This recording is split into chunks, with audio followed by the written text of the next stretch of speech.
네, 여러분 안녕하십니까? 오늘은 2026년 1월 2일 새해 두 번째 맞는 날입니다.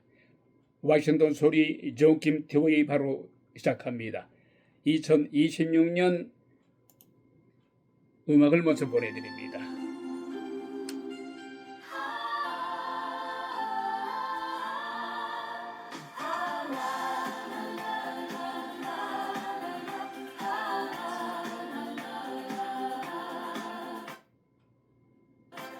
Should old acquaintance be forgot and never brought to mind? Should old acquaintance be forgot and days of old lang syne? For old lang syne, my dear, for old lang syne, we'll take a cup of kindness yet for days of old lang syne. We try run our boots the praise and pull the goings fine, but we've wandered many a weary foot since days of old lang syne. And we try paddled in the burn frae morning sun till dine, but seas between us braved hey roar since days of old lang syne.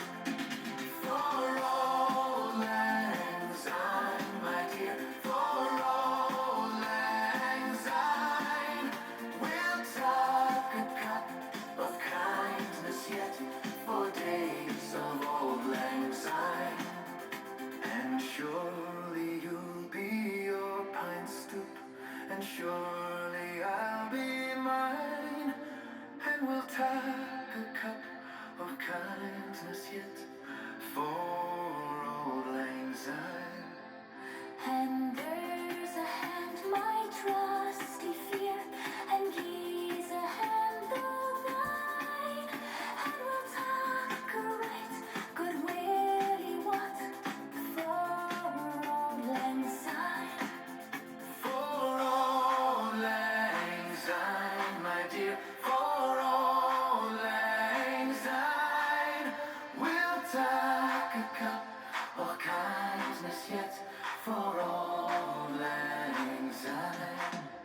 For old lang syne, my dear, for old lang syne, we'll take a cup of kindness yet for old lang syne.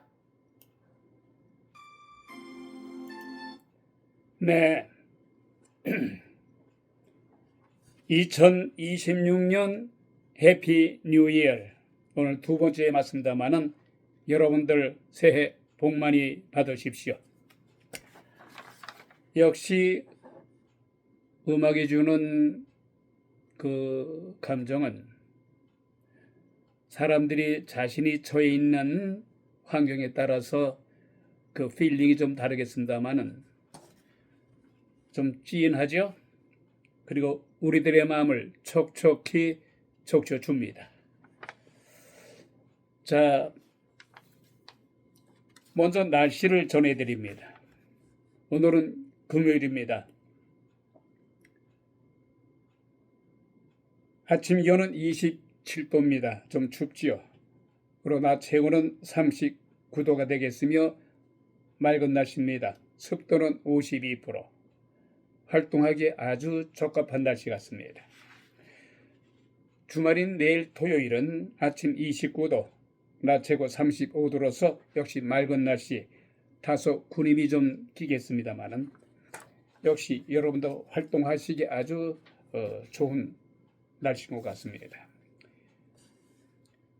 워싱턴 소리는 혼탁해지고 있는 사회 질서를 바로잡기 위한 어떠한 권력보다도 앞서 있는 강력한 경고의 소리입니다. 항상 여러분들을 위한 소리로 사실과 진실만을 담아서 여러분들과 함께 하겠습니다. 중도적인 입장에서 좌우를 떠나 올바른 방향으로 가기 위한 길잡이가 되겠습니다. 제 오늘의 핫한 주요 뉴스입니다.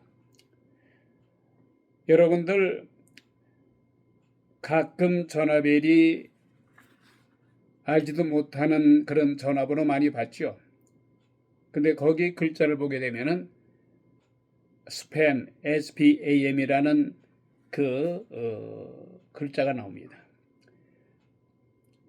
스팸이라는 글자가 뜨면서 정체불명의 전화를 하루에도 여러 번 받을 겁니다. 이 시간 진행자도 하루에 평균 4-5통, 심지어는 토요일이고 일요일이고 없어요. 밤에도 옵니다. 저녁 9시까지 옵니다. 근데 어느 때 가끔 받아보면은 낮 시간입니다만은 소방서에서 도네이션 하라고 올 때가 있어요. 가끔 소방서에서도 많이 옵니다. 그래서 몇 번 경고를 했어요. 바쁜 와중에 또 전화를 기다리는 와중에 기대서 전화를 받아보면은 소방서 아니면 이런 광고 회사에서 많이 옵니다. 짜증스럽죠. 그리고 스트레스도 받습니다.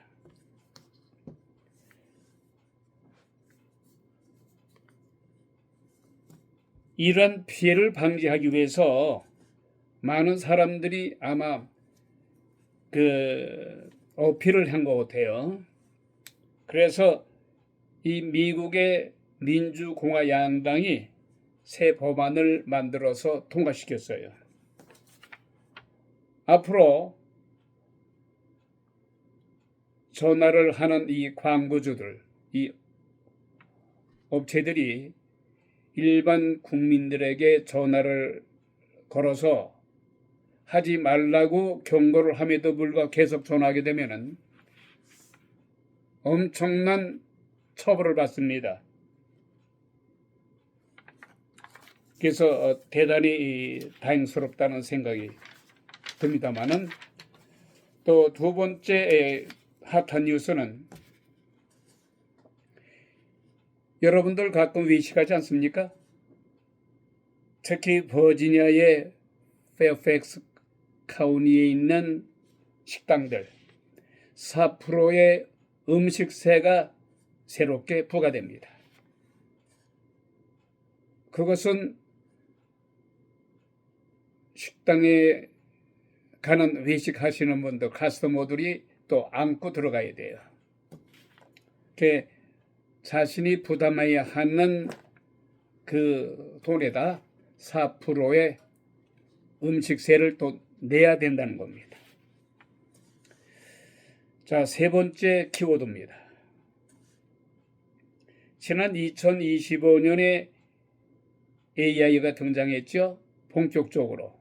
물론 2-3년 전에 AI가 등장했습니다만 그때는 좀 미약했어요. 근데 지난해 2025년에 본격적으로 엄청나게 발전됐어요. 여러분들 그 스마트폰이라든가 에이폰 속에서 자신의 전화로 구글에 한번 들어가 보세요. 구글에 들어가서 검색창에 들어가서 우리들이 뭔가 알고 싶어 하는 것을 구글 검색창에 넣지 않습니까? 입력시키지 않습니까? 그러면 거기에 여러 가지가 나옵니다. 근데 AI라는 그 단어가 나와요. 그 AI를 딱 누르면은 여러분들이 아시고 싶어 하는 거 뭐든지 물어보세요. 이런 글자가 나옵니다. 근데 AI를 딱 누르면은 그야말로 알고 싶어 하는 우리의 알고리즘 거의 100% 정확하게 나와요. 대단히 편리합니다. 그러나 이 AI의 기능이 우리가 삶에 있어서 엄청나게 좋은 편리한 효과를 가져옵니다만은 그 반대로 역효과, 부작용도 만만치 않습니다. 어제도 방송했습니다만은 무소속의 샌더스 의원이 경고했죠. AI를 너무나 좋아하지 말아라. 너무 기대하지 말아라. 왜냐하면 잘못하면 AI 기능이 인공지능이죠. 우리 인류의 재앙이 될 수 있다. 이런 말을 해요.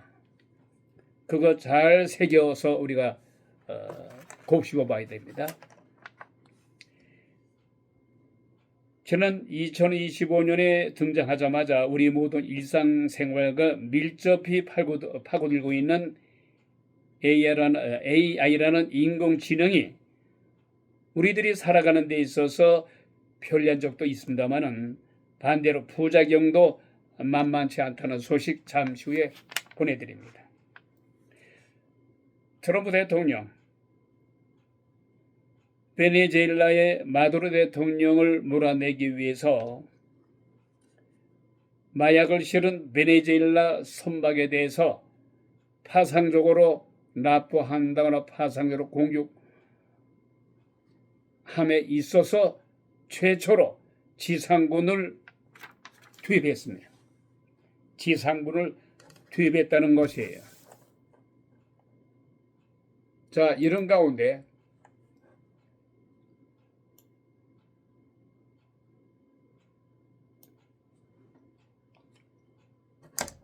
건국 250주년 세월을 앞둔 미국 표정도 잠깐 살펴보게 되면은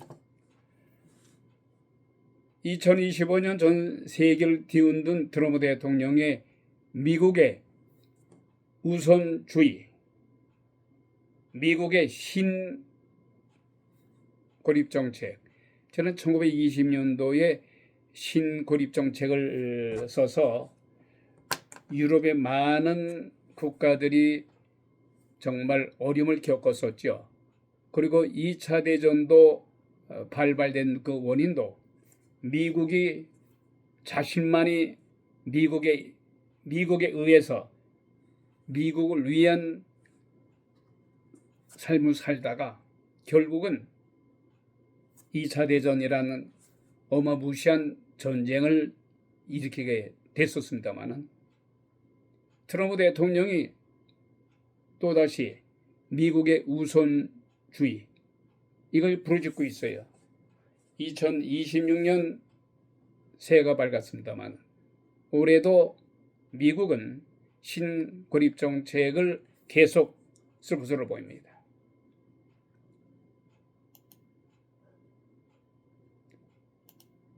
이런 가운데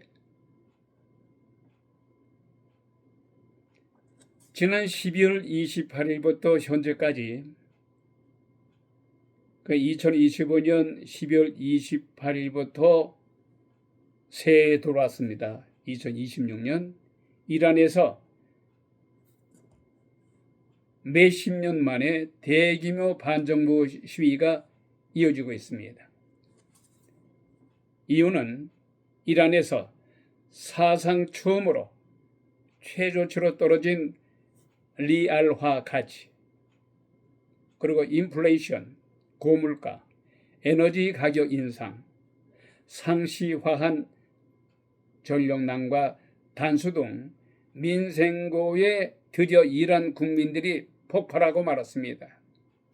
특히 신정일치 국가 이란의 이슬람 보수주의 집권 세력을 지지해왔던 상인들이 이번 시위를 주도한다는 점에서 대학생 그리고 진보 성향 지식인 등이 주도했던 과거 반정부 시위보다도 파급력이 훨씬 크다는 평가입니다.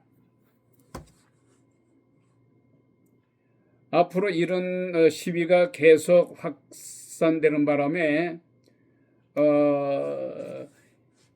지난 1989년부터 장기 집권 중인 최고 지도자 알리 하메네이 대단히 위기를 맞이했습니다. 하메네이는 지난해에 이스라엘의 공격을 받고서 또 미국의 방커 시스템에 엄청난 공격을 받고는 핵이 거의 전멸됐어요.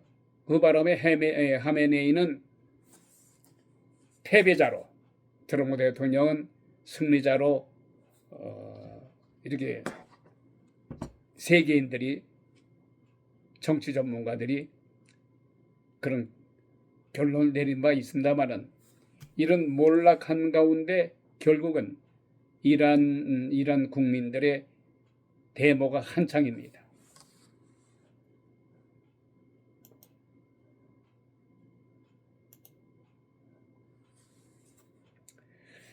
자, 이런 가운데 역시 이건 미국의 소식을 전해드리도록 하겠습니다. 아까 핫한 뉴스에 대해서 오늘의 키워드를 소개해드렸습니다만은 끊임없이 울리는 스팸 전화와 쏟아지는 스팸 문자에 시들려 한 어진의 주민들, 반가운 소식이 전해든 겁니다. 이번 1일부터 어제부터 원치 않는 텔레마케팅용 스팸 전화, 스팸 문자 이런 것이 앞으로 계속 걸려온다거나 문자가 오게 되면은 카운티에 신고하신다거나 하게 되면은 이 문자 보낸 업체 또 스팸 전화를 한 업체 강력하게 처벌을 받습니다. 이번에 공화민주당이 공동 추진한 것으로 소비자의 거부 의사를 무시하고 반복적으로 연락하는 이 업체에 대해서 철퇴가 가할 것이란 겁니다. 주정부에 의한 벌과금 이외에도 소비자는 피해 발생 시에 개인적인 민사소송도 제기할 수가 있습니다. 말하자면 계속 스팸 전화가 걸려온다거나 문자 메시지가 와서 스트레스를 받지 않습니까? 그러면은 수하면 돼요. 수해서 민사소송해서 여기에 승리하게 되면 보상도 받는다는 겁니다. 자, 이런 가운데 2026년 1월 1일, 그러니까 어제부터예요.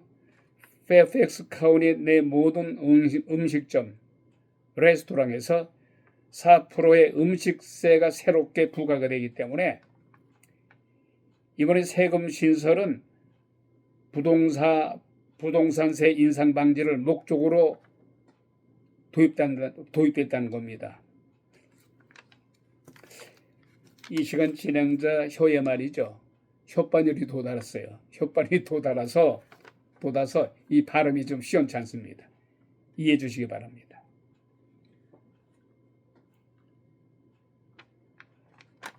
어찌됐든 간에 외식하시는 분들한테는 음식세가 4%가 부과되기 때문에 여러분들의 음식값의 4%를 더 내시면 됩니다.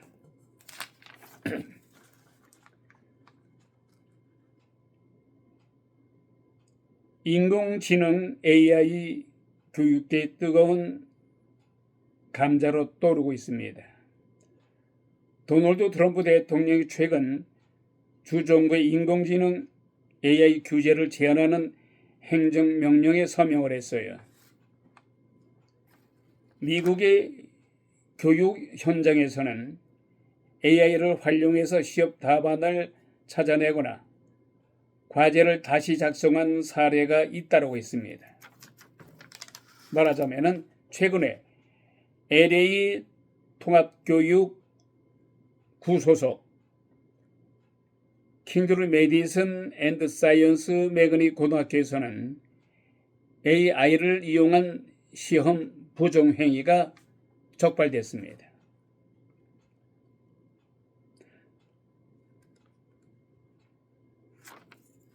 1학기와 2학기 내내 성적이 저조했던 일부 학생이 시험에서 갑자기 말하자면 F학점을 받던 학생이 갑자기 A학점을 받았어요.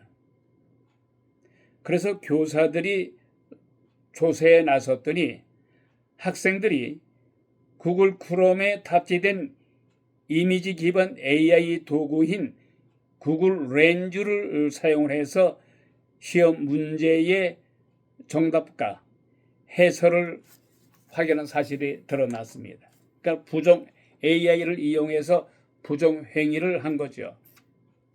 이만큼 AI의 인공지능이 부작용도 만만치가 않다. 그래서 트럼프 대통령이 AI 활동에 대해서 행정명령에 사인을 했다는 소식입니다. 트럼프 대통령이 베네수엘라를 겨냥한 해상 타격과 봉쇄에 나선 데 이어서 처음으로 지상 군사작전도 감행을 했습니다. 반미 정권인 니콜라스 마두로 베네수엘라 대통령을 축출하려는 미국의 군사개입 수위가 지상공격 단계로 넘어간 것입니다.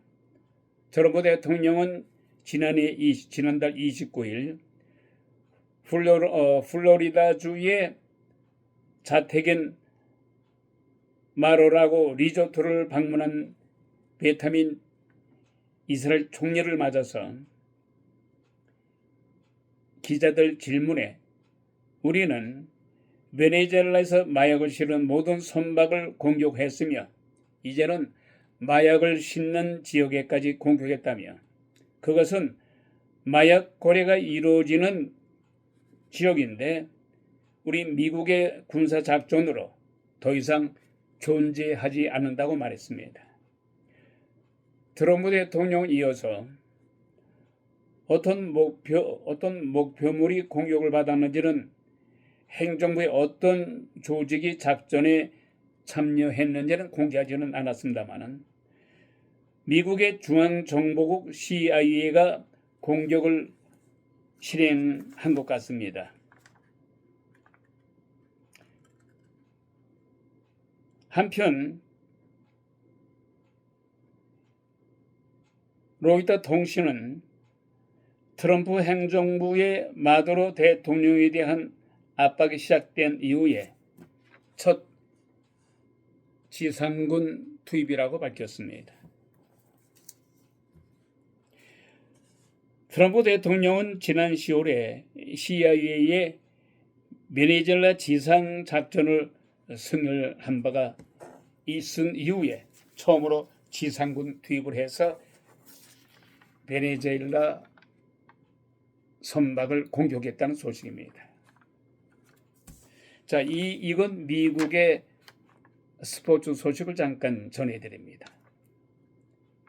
지난 2025년 미국에서 또한 세계에서 가장 인기를 끌었던 스포츠맨들이 서거했죠. 사망했죠.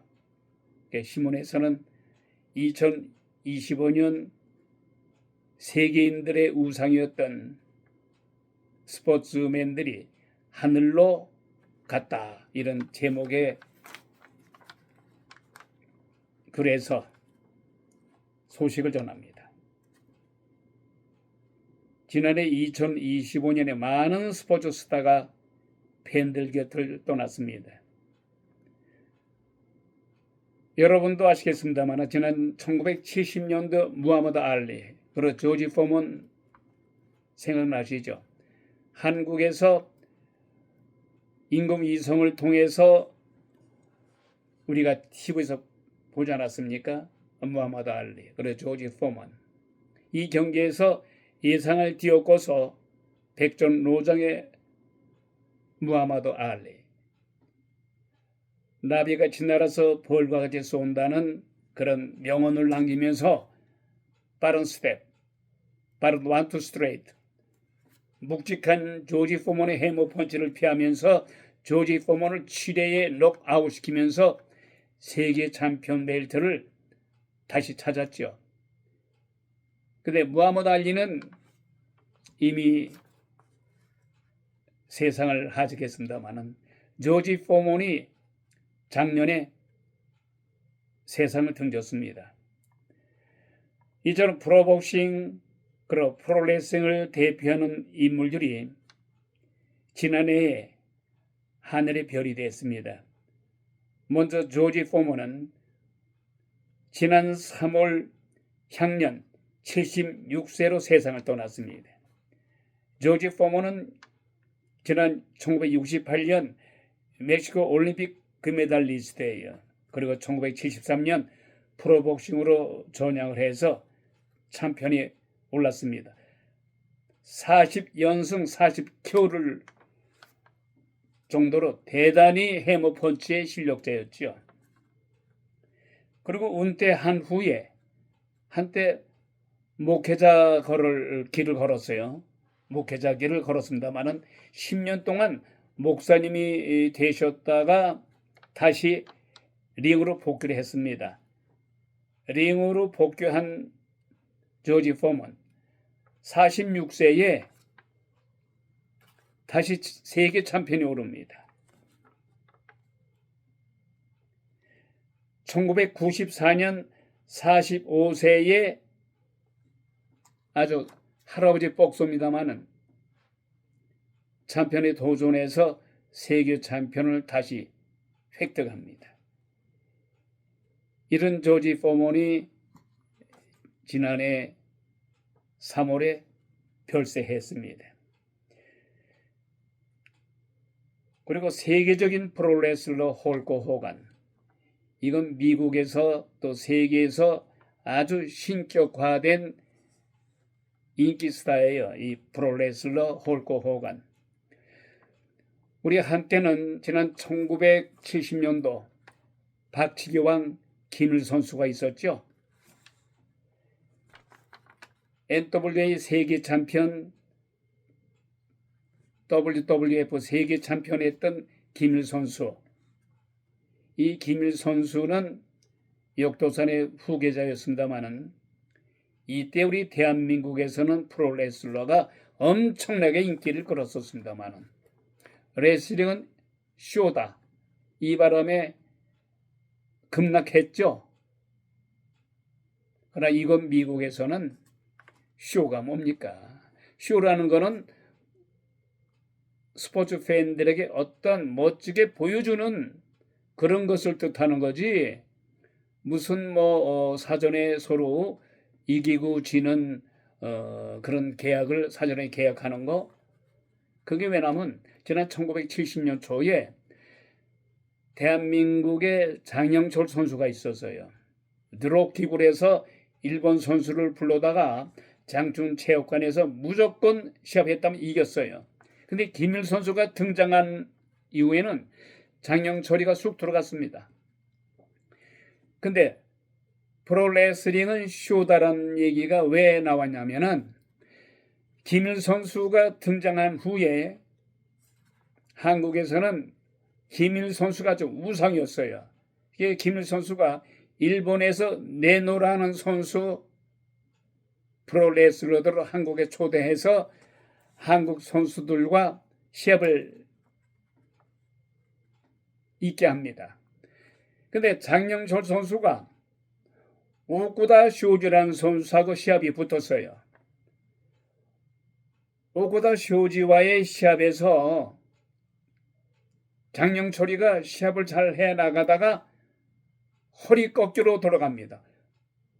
오쿠다 쇼지라는 선수가 장영철 허리 꺾기를 시도했어요. 근데 오쿠다 쇼지한테 만일에 지게 되면은 장영철의 선수 생활은 끝장이 나기 때문에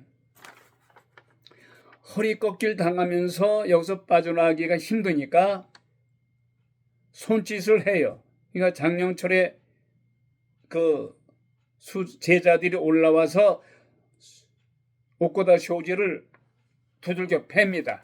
그게 난리가 났죠. 나중에 장영철 선수가 인터뷰를 하는데 레슬링은 쇼다 이런 막말을 합니다. 그러니까 나중에 알고 보니까 오쿠다 쇼지와 장영철 선수 간에 시합 전에 장영철이 2대1로 이기기로 계약을 했다는 거예요.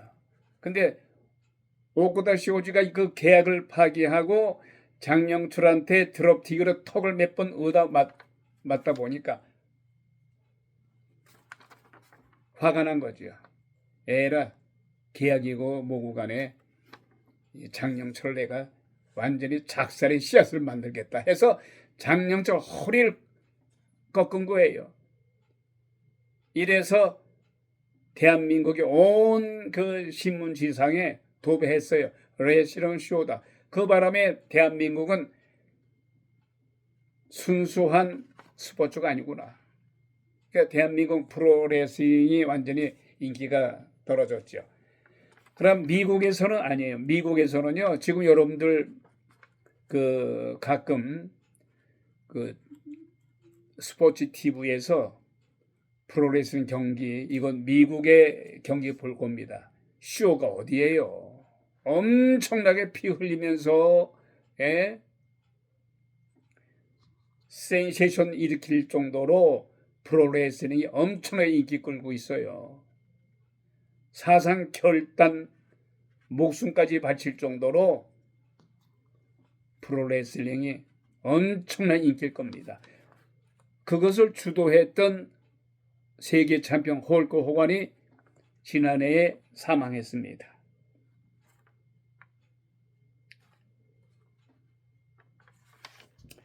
자, 2025년 지난해에 팬들의 많은 사랑을 받았던 스포츠맨 조지 포먼, 헐크 호간, 그리고 미국 프로농구의 스타 1332승을 거뒀던 농구 명예의 전당에 헌액된 레니 윌킨스 선수도 작년에 사망했습니다.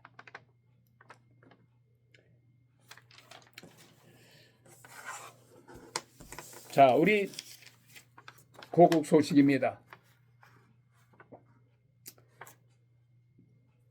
대한민국의 주요 뉴스를 보자면은 대한민국이 사상 최초로 한국 수출액이 7천억 달러를 돌파했다는 소식입니다. 두 번째로 위헌 논란에도 불구하고 이것을 통과시키면은 위헌이다. 법조계에서 이게 얘기합니다.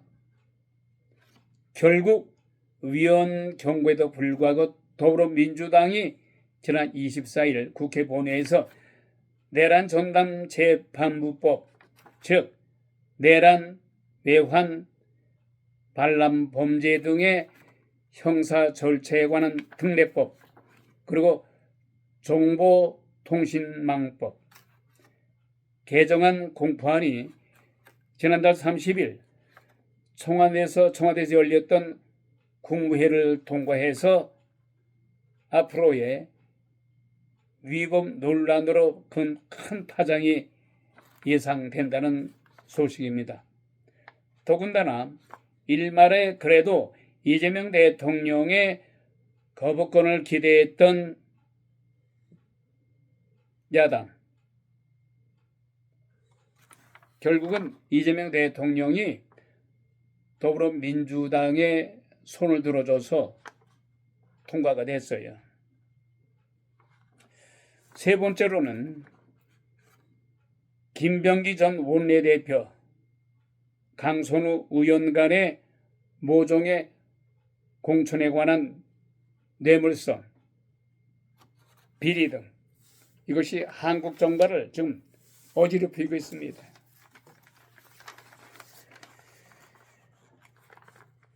올해 한국 수출액이 사상 최초로 7천억 달러를 돌파했습니다. 미국, 독일, 중국과 일본 그리고 네덜란드에 이어서 세계 6번째 기록입니다. 미중 무역 갈등과 통상 불확실 속에서 달성한 결과이기 때문에 더 의미가 크다는 평가입니다. 다만 7천억 달러를 수출했습니다마는 반도체 산업에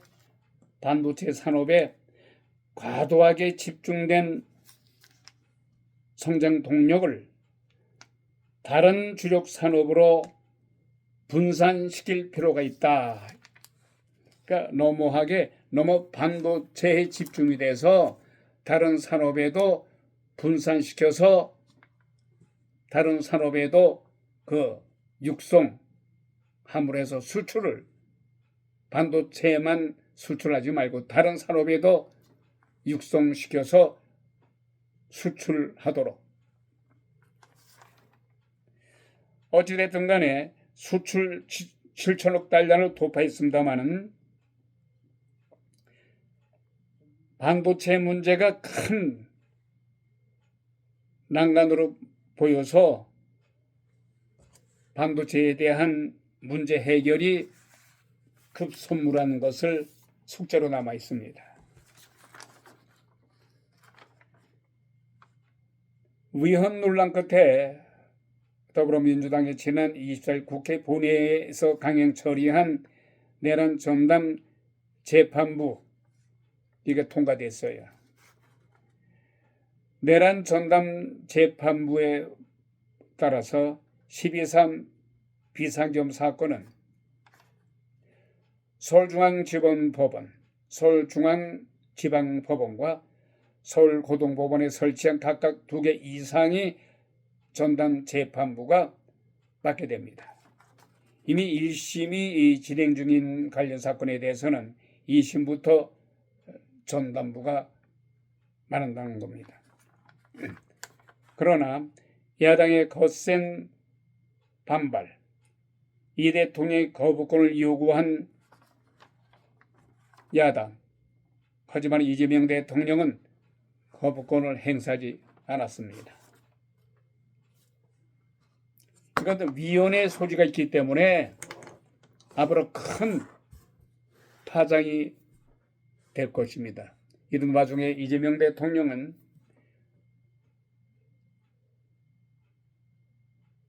더불어민주당의 180명 이상의 180명 정도의 국회의원 수가 있음에도 불구하고 또 측근에 많은 인재들이 있음에도 불구하고 적군인 이해운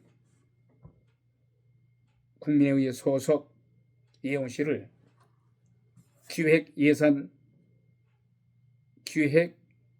최초 장관으로 임명하려고 발의했어요. 그런데 이해운 씨는 국민의힘을 배신했으며 또 지난 박근혜 대통령 당시에도 박근혜 대통령의 그 기와 입으로서 활동하던 이해운 씨가 박근혜를 또 배신했잖아요. 그리고 박근혜 전 대통령을 탄핵하는데 김무성, 유승민, 이준석과 더불어서 탄핵에 찬성해서 박근혜 전 대통령을 배신했어요. 그리고 결국은 내란죄는 성립이 되지 않는다.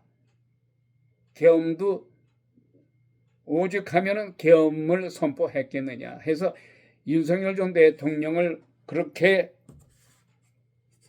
두둔하고 더불어민주당 이재명 대통령을 그렇게 공격하더니 이재명 대통령의 말 한마디에 제법의 눈이 어두운 건지 모르겠습니다만은 이재명 대통령의 그 장관직 수락했어요. 그리고 뭐라고 그런지 아십니까? 내가 잘못된 판단으로 윤석열 전 대통령의 계엄령 선포를 두둔했다. 잘못했다. 무릎 꿇어 국민께 사과드리겠다. 이게 도대체 3선까지 국회의원 했던 사람이에요. 또 서울대 경제학과 전공했죠. 아무리 생각이 모자라고 제법의 눈이 뒤집혔어도 그 장관이 무슨 그렇게 큰 대수라고. 장관 해봤자요. 오래 해봤자 2년? 보통 평균 2년 하다가 도중에서 잘려요. 생각이 아무리 모질하고 정말 헛똑똑이라 하더라도 그렇게 판단력이 없습니까? 더군다나 국회의원 시절에 자신의 보좌관들에게 갑질에 갑질을 했어요. 엄청나게 인신모독을 하고 욕지거리하고 이랬던 것이 녹취를 통해서 다 나왔어요. 아마 국민들이 용서하지 않을 겁니다. 자, 국민의힘에서는 제명시켰어요. 이재명 대통령과 또한 정책이 맞지도 않아요. 칼라도 다르고 중간에서 임명이 된다 하더라도 토사구팽 당할 겁니다. 대부분의 전문가들이 그렇게 얘기를 해요. 자, 워싱턴 소리 오늘 이 시간 줄입니다. 대단히 감사합니다.